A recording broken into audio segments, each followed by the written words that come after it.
Set in New York in the late 1950s, West Side Story follows the bitter feud between two rival gangs. On one side you have the Jets. I don't know, apparently that's a thing.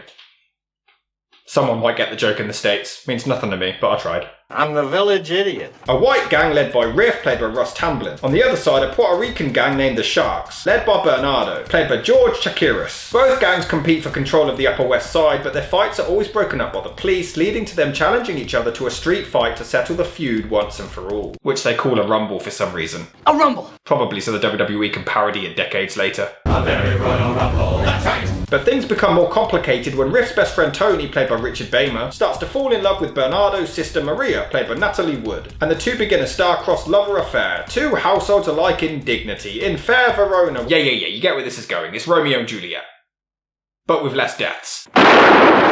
Oh! Never mind. So that's what we give him. The movie was based on the 1957 stage musical of the same name, which evolved from an idea by Jerome Robbins about a contemporary musical adaptation of Romeo and Juliet. However, the original idea was for the gangs to be Catholic and Jewish, with their rivalry being built on anti-Semitism. However, when the project found its way to Leonard Bernstein and Stephen Sondheim, they reworked Robbins' idea into a rivalry between white New Yorkers and Puerto Rican immigrants. The musical was then released on Broadway in 1957 with Robbins directing and Bernstein and Sondheim composing the songs. It was a gigantic success, running for an insane 732 performances and winning countless awards, meaning that a film adaptation was virtually inevitable. Right, Daddy-o. Producer Walter Murch approached Robbins with an offer for a film adaptation, but Robbins would only agree if he could also direct. The studio United Artists were hesitant to agree, as Robbins had only ever worked in the theatre and didn't have any experience on movie sets. How times change. Now it's like, what's that? You did a TikTok video? Put him in Star Wars. Beat it. Robert Wise was then brought in due to his experience and ability to finish his films under budget and ahead of schedule, and a compromise was reached. Robbins would choreograph the dance numbers and direct the musical sequences, whilst Wise would handle the dialogue scenes and dramatic elements. When it came to the actors, Robbins pushed to cast Carol Lawrence as Maria, as she had originated the role on stage, but at 29 years old, the studio felt that she was too old to play a convincing teenager. Give it a decade and then it's like, what's that? John Travolta's 32? He can play a high schooler. I say let's just forget the whole thing. Audrey Hepburn, Jill St. John, Diane Baker, Elizabeth Ashley, Suzanne Plesher and Angela Dorian were considered for the role until the producers landed on Natalie Wood. She actually ended up getting the part completely by accident. The studio were considering her then boyfriend Warren Beatty for Tony and viewed a reel of their film Splendor in the Grass to see whether he was a good fit. While Beatty was deemed unsuitable for Tony, they felt Wood would make the perfect Maria. Well, now you're talking. For the role of Tony, Elvis Presley was approached at first, but his management forced him to turn down the part, as he would only be singing 6 songs. Burt Reynolds was then asked, but he was believed to be too tough, and Anthony Perkins, Troy Donahue, Marlon Brando, Richard Chamberlain and Robert Redford were all considered, because apparently they're all pussies.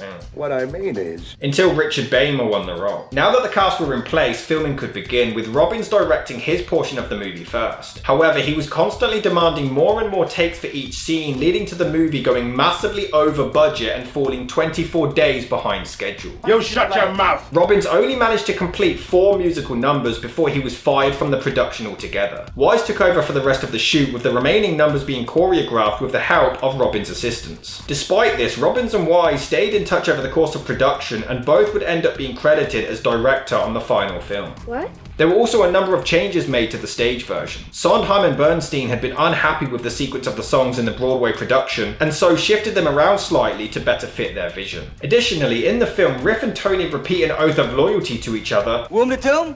First to earth. Tony's original response was sperm to worm, but this had to be changed as it was considered to be beyond the censorship standards of the time. A time when the word sperm was blasphemous. Come on. Similarly, the lyrics to America had to be altered, as many had complained that the stage version was too belittling to Puerto Ricans. As a result, the movie version instead decided to emphasize the racism and discrimination that Puerto Ricans were subjected to. We're having such fun. West Side Story was released on October the 18th, 1961, and was met with critical acclaim and box office success, grossing $44 million worldwide, becoming the highest grossing film of the year and the highest grossing musical of all time until it was surpassed by The Sound of Music. However, Richard Beymer later said that he was unhappy with his performance in the film. He wanted to play Tony like a tough street kid, but Robert Wise made him play the character like the ultimate nice guy, which Beymer felt didn't mesh with the character's backstory. He even reportedly walked out of the film's London premiere. Well, for what? I don't know. In fact, Russ Tamblyn also wasn't happy with his performance, and in particular his dancing. It wasn't until he was told by Fred Astaire at the movie's premiere that his dancing was excellent that he finally warmed up to it. Now you listen to me. The movie went on to win 10 Academy Awards, including Best Picture, Best Supporting Actor, Best Supporting Actress, and Best Director for both Wise and Robbins, the first time the award had ever been given to two people. The American Film Institute ranked West Side Story as the 51st greatest movie of all time and the second best musical, only behind Singin' in the Rain. Michael Jackson cited it as his all-time favourite film and said that it inspired the music videos for Beat It and Bad. The movie would spawn a remake in 2021 directed by Steven Spielberg, which I may or may not be talking about pretty soon. And the film is still frequently cited as a classic and one of the greatest movie musicals of all time. Okay. The first thing I have to point out is quite possibly the strangest opening credit sequence I have ever seen in my entire life. What the fuck is this? Does this even constitute opening credits? I had to double check my copy wasn't broken. The music is pretty good, but this lasts 5 goddamn minutes. Look at it. Oh, thank God. Oh, son of a bitch! The movie does have the iconic scene of the gang snapping their fingers because this is what guys do when we all hang out on a basketball court. It's just weird how they continue doing it even as they walk. Fair play though, considering the homophobic panic of the 1960s, they still portrayed men doing this down the street. They even prance about as they're fighting to the death and running for their lives.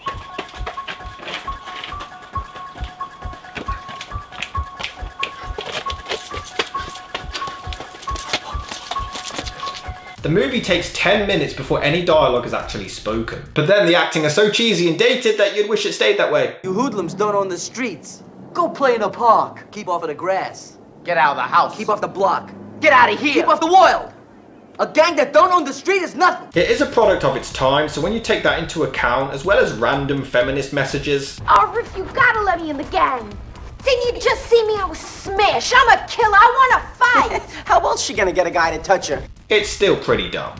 We're gonna do it in one all-out fight. Yes, that's right. We must perform the cha-cha of death. Who asked you to move here? Who asked you? Who where you Back where you came from. Bix, Mick. What? Don't make me do the tango. Ready. Time for the can-can. I will say, Russ Tamblyn is pretty good as Riff. He has some weird, likeable charm to him, and he is a lot of fun to watch, which is more than I can say about the rest of the film. From a filmmaking perspective, yeah, it is definitely impressive for its time. Despite... yeah, look at those 1960s special effects. Also, why did everyone in this era feel the need to completely cake their head with enough hair gel to fuel a goddamn tank? The visuals are pretty good and the sets look great. It does have some decent choreography and a lot of the movie is quite mesmerising and entrancing. There are some cool shots and everything, but it just drags. The story is where it lacks and it just isn't that interesting. All of the characters are entirely forgettable. And so are the songs, which I think is the most surprising part of this. The American Film Institute actually picked 3 of the numbers as being among the 100 greatest movie songs. But almost every one of them is forgettable. You know, with other iconic musicals, you hear the song somewhere even if you've never actually seen the movie. But with this one, there's only really one that's iconic. And it wasn't even one of the 3 that they picked. I feel pretty, oh so pretty. That's it, every other song is so bland and forgettable and lifeless. When you're a jet, you're a jet. Something's coming, something good. All the beautiful sounds of everywhere I go, you'll be all Kindly, Sergeant Krupke, you gotta understand. And then we're halfway there. only death. Boy like that will give you sorrow. Alright, this one is kind of catchy. Life can be bright in America. If you can fight in America, And this one isn't too bad. the Puerto Ricans grumble. Fair fight, but if they start a rumble, we'll rumble and right. But how the hell did the WWE do it better? I'm gonna show the door every saint or sinners. There can only be one Royal Rumble winner. The songs are either forgettable or really annoying. I think I go back to San Juan. I know a boat you can get on. Bye bye. Officer Krupke, you're really a square. This boy don't need a judge, he needs an analyst's care. It's just his neurosis that ought to be coined. He's psychologically disturbed. Officer Krupke, you've done it again! This boy don't need a job, he needs a year in the pen! The love story is so fucking dead and boring. Richard Baymer as Tony always looks so nervous as he's acting. Throughout the whole film, he just looks so awkward and uncomfortable, and he really has a punchable face. No point there, I just really want to punch him in the face. He's even awkward after he kills a man, for crying out loud. Well, he don't even use an atomic ray gun. Who don't?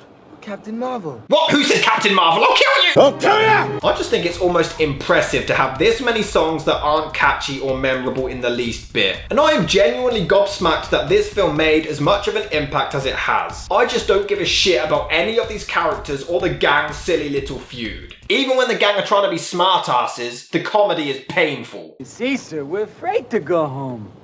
Such a bad environment. We don't get no love there. Oh, it's awful. If you don't leave us stay out in the streets all night, we're liable to turn into a bunch of juvenile delinquents. And it's really aged like milk. My sister wears a mustache. My brother wears a dress. Goodness gracious, that's why I'm a mess. She'll look at your face. Try not to smile. She'll say, skinny, but pretty. But she is plump, no doubt. Yeah, we're gonna fucking need it, mate. How long does this need to be? As long as it has to. I mean, fair play for turning the story darker in the third act. This cheesy-ass musical turns into a fight for their life with blades being involved. The music does actually get quite intense, and to be fair, I didn't see him being stabbed coming before the most theatrically over-the-top death ever. Make me die! No, me! End my misery! At least they try to give a positive message. You want to live in this lousy world? Play it cool.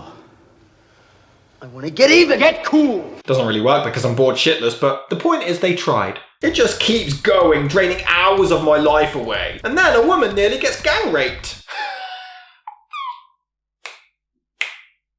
When filming this scene, Rita Moreno was reduced to tears as it brought back memories of when she was raped as a child. It's also so predictable as the ending comes too. Maria! One's gonna die. Maria! One's gonna die. Well, yeah. The ending is so dragged out, it makes me envy the guy who got shot. He got off easy. The film is just so fucking boring. The characters are dull, the songs are lifeless, the story is completely uninteresting. Cinematically, yeah, it's really well put together, but from a script and soundtrack point of view, it just doesn't live up to the hype. There's plenty of musicals before and after this that are far superior. So personally, I really wouldn't waste my time on this one.